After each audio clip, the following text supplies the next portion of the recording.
이용수 할머니 이야기를 잠깐만 하겠습니다. 이제 이용수 할머니 비판 이런 문제가 아니고요. 보수 언론들이 딱 그렇게 걸잖아요.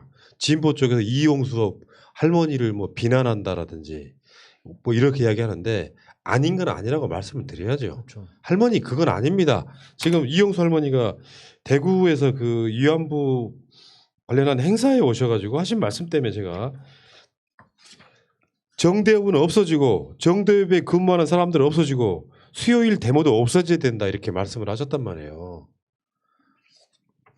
그래도 이용수 할머니 이야기니까 비판하면 안 됩니까? 아니요. 저 이제 비판하면 해도 되지 않나요? 아니 이게 지금 사실 우리가 위안부를 뭐 부정하고 이런 게 아니라 이용수 할머니 하나만 이 할머니 때문에 다른 할머니들까지 피해를 받는 것에 대해서는 비판을 할 수가 있잖아요. 왜냐하면 이 할머니가 지금 수요 집회를 없애자고 하셨는데 이제 텐션이 너무 올라가네요.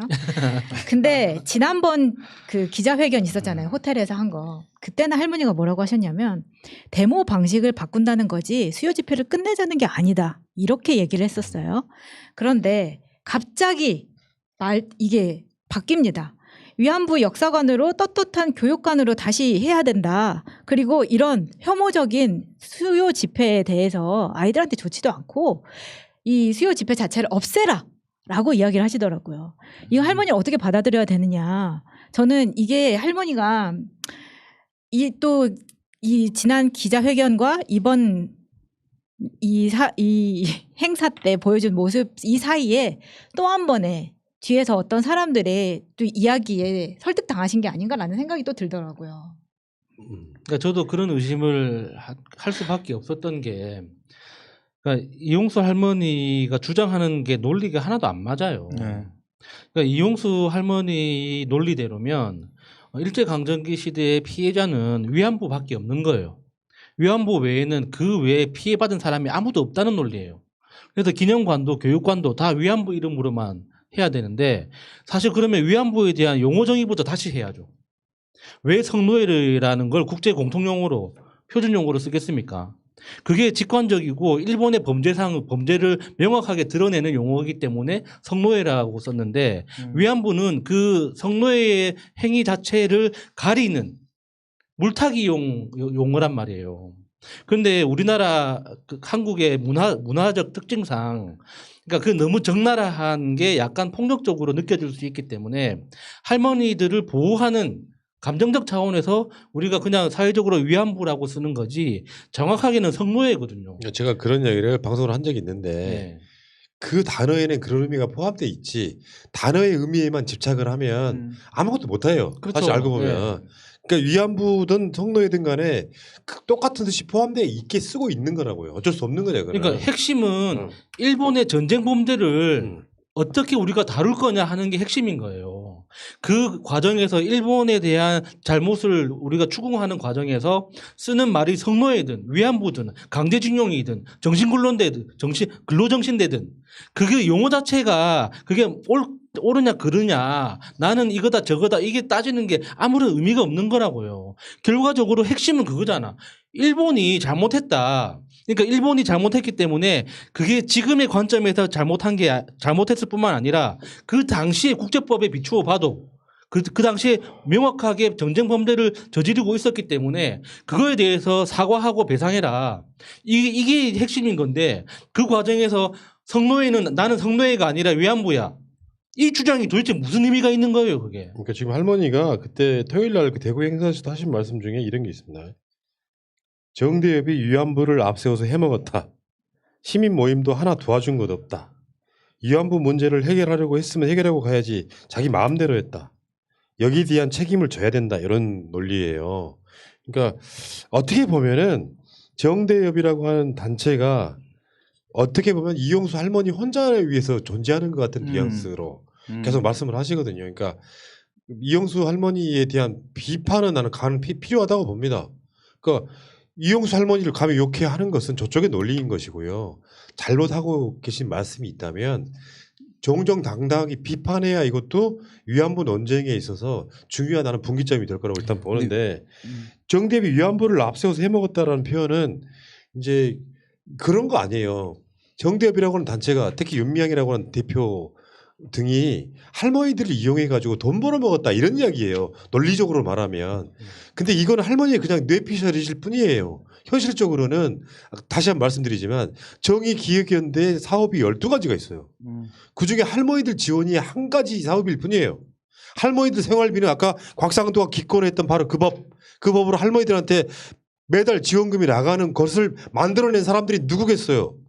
정대협 같은 활동가들이란 말이에요. 근데 지금 정대협이 위안부를 앞세워서 해먹었다라는 이런 식의 뉘앙스를 풍기시면은 할머니 자체가 해온 세월 동안의 모든 노력들이 다 헌질이 돼버리는 거야. 간단히 말해서 정대협은 이용수 할머니나 김복동 할머니 같은 분들과 연대해서 같이 뭔가를 역사를 끌어오신 분들인 거지.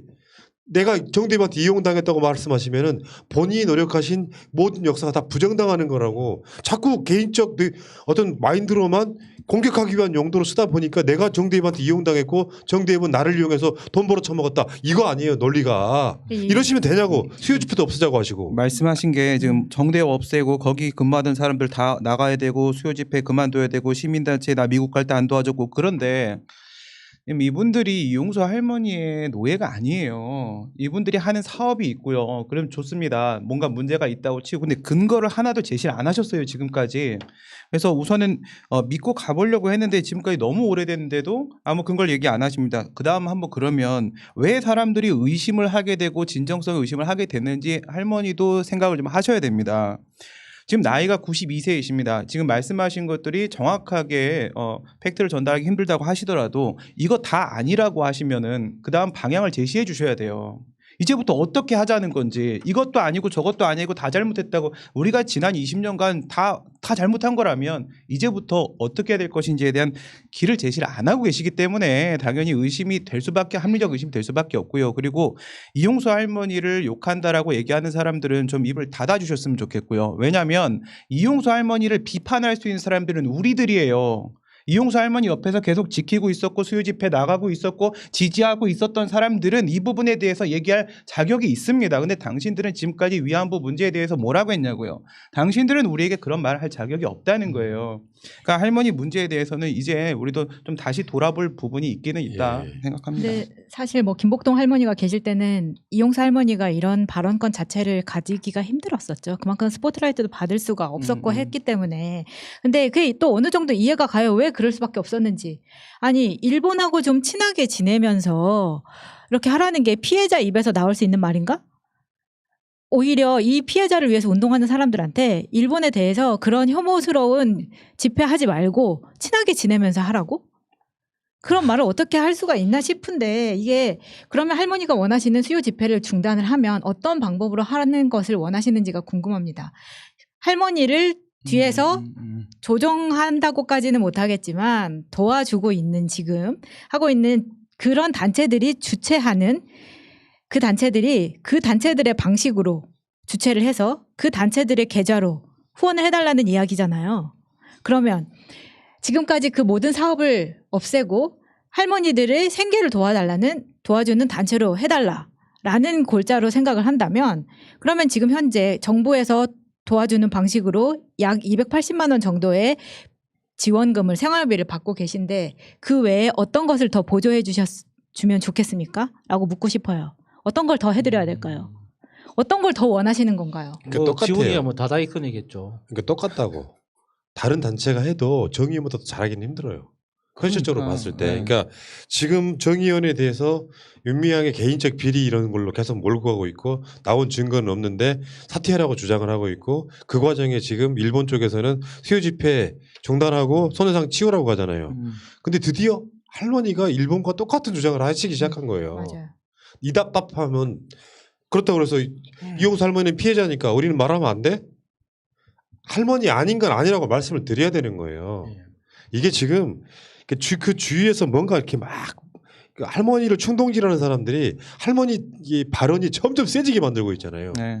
또 똑같은 얘기 하면 언론이 안 받아주니까 더 센 이야기를 하게 되는 과정에서 어떻게 보면 그 이면에 숨어 있는 일종의 알력 다툼, 이권놀이 요 느낌은 사실 정의연이나 윤미향이 도발한 게 아니라 실제로 이 아젠다를 모두 다 이렇게 쥐고 있는 것 같은 정의연과 윤미향한테 다른 사람들이 그걸 이권을 뺏어오기 위한 숨은 어떤 그 의도 같은 게까지 보이는 상황에 할머니가 이런 식으로 아젠다 세팅을 해버리면은 그 모든 것들이 다 어느 순간 다 날아가 버린다는 거예요. 아까 그 신변님 말씀하신 것처럼 위안부 합의 일방적으로 박근혜 정부가 했을 때 우리가 막 후원금 모아가지고 밥차 쐈을 때 같은 감정이라는 건 뭐냐면 누가 알아주나 몰라주나 비가 오나 눈이 오나 한 주도 안 쉬고 수요 집회를 해왔다는 것은 그 자체 숫자 자체가 의미가 있는 거거든요. 예.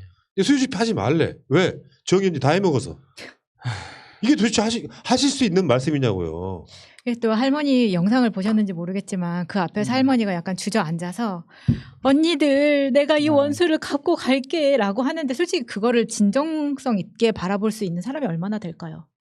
저는 그렇게까지 무슨 원수를 갚는다는 말까지 할머니가 할 필요 없었다고 생각하거든요. 그러니까 그 원수를 갚는다는 게 이렇게 표면적으로 할머니들은 이렇게 말하기 편하니까 원수를 갚는다라고 말할 수 있는데 그거의 본질적인 뜻이 그러니까 일본 정부의 제대로 된 사과를 받아내고 그 사과가 진심이라는 걸 증명할 수 있을 정도의 배보상을 하라는 거잖아요. 그러니까 그게 이제 원수를 갚는다는 말의 궁극적인 의미 아닙니까? 근데 그게 지금 이런 방식으로 달성이 되냐고. 만약에 이용수 할머니가 요구하는 대로 윤미향 의원 사퇴하고 정의연 해체하고 수요 집회 다 중단하고 그렇게 하면은 일본이 사과를 한대요? 아니 배보상을 한답니까? 할머니가 말한 원수는 진짜 야수님 뜻대로 됐으면 오히려 나았을 것 같아. 할머니가 말하는 원수는 정의연 윤미향을 이야기하는 거예요. 오싹하네요. 너무 나가셨어. 오싹하네. 그래서 너무 나갔다는 거예요 지금. 예. 그 이야기는 여기까지만 해요. 이제. 예. 감정적으로는 그래. 열심히 싸워온 투쟁해온 어떤 결과물에 대해서는요. 나는 심적 연대가 없는 사람들이 어떤 특정 이간질에 넘어가서 그냥 돌아서고 하는 거를 내가 주위에서 많이 봤어요. 이 방송만 해도요. 어떤 특정 단체 막 인터뷰도 막 하고 후원금도 막 모아주고 그러면은 지들끼리 네 분이 나가지고 지들끼리 싸우다가 같이 자기들이 동일체로 있을 때는 새날 하다가 어떤 날은 또 지들끼리 찢어지고 난 다음에 새날한테 욕하고 막 이런 경우 하도 많이 겪어가지고 나는 기본적으로 그래서 돈 문제에 대해서만큼은 약간 처연하고 싶어 해요. 새날이 후원금 모금 같은 걸 아예 안 하는 이유 중에 하나가 그런 거예요. 요건 철저하게 그냥 푸나의 방송이어야지 예. 많은 분들이 공적으로 들어와가지고 여기에 후원하다 보면 있잖아요. 각종 이슈들마다 부딪히면 그때부터 후원 빼내만에 계속 그 논란이 나는 그 자체가 너무 싫은 거예요. 그러니까 하물며 30년 넘게 이런 활동을 해온 사람들이 이 후원금 문제에 대해서 실수가 있었을지언정 현실적으로 불가능한 의혹 제기하면서 윤미향의 그 박봉으로는 집을 살 수 없었다고 말하는 곽상도 내피셜은 완전히 개 양아치 쓰레기예요. 자신은 검사 출신은 몇 년 만에 수십억을 현찰로 모아도 되고 부부가 30년 넘게 맞벌이 해가지고 2억 좀 넘는 아파트 하나 사는 것은 하면 안 됩니까? 서민은 재테크하면 안 돼요? 뭘 그 말도 안 되는 거짓 발상이 같은 소리를 하고 있습니까 지금. 그냥 여기까지 합시다.